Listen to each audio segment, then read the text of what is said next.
ঠাকুরগাঁও প্রাথমিক বিদ্যালয়ের চতুর্থ শ্রেণীর এক শিক্ষার্থীকে শ্লীলতাহানি ও ধর্ষণের অভিযোগ উঠেছে এক শিক্ষকের বিরুদ্ধে।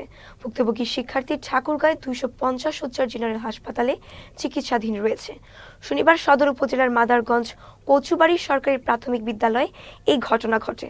ভুক্তভোগী পরিবারের অভিযোগ, বিদ্যালয়ের সহকারী শিক্ষক মোজাম্মেল হক মানিক স্কুলে বাচ্চাদের প্রাইভেট পড়ান। প্রতিদিনের মতো প্রাইভেটে যায় ভুক্তভোগী এই শিক্ষার্থী। এ সময় শিক্ষার্থীর সাথে শিক্ষার্থীকে শ্লীলতাহানি করে শিক্ষক। পরিবার এর সুষ্ঠু তদন্ত ও বিচারের দাবি জানায়। বিষয়টি অবগত হওয়ার পরে হাসপাতালের শিশু ও পরিবারের সাথে দেখা করেন জেলা প্রশাসক ইসরাত ফারজানা। এ সময় তিনি সুষ্ঠু তদন্তের মাধ্যমে কঠোর শাস্তির ব্যবস্থা নেওয়ার আশ্বাস দেন। সেই সাথে শিশুটির সার্বিক চিকিৎসার সমস্ত খরচ বহনের আশা দেন তিনি। এভাবে একটার পর একটা ঘটনা ঘটতে থাকবে, এটা আসলে আমাদের বাংলাদেশের জন্য এটা একটা কলঙ্ক। বিশেষ করে আমাদের উত্তরবঙ্গ ঠাকুরগাঁও ডিস্ট্রিক্টের জন্য আসলে এটা খুব দুঃখজনক। এটা ছোট্ট একটা মেয়েকে এভাবে ধর্ষণ করবে, এটার আমরা আসলে সর্বোচ্চ যেটা শাস্তি আমরা এটা আশা করছি। যে ঘটনাটা ঘটলো এটা নিঃসন্দেহে দুঃখজনক।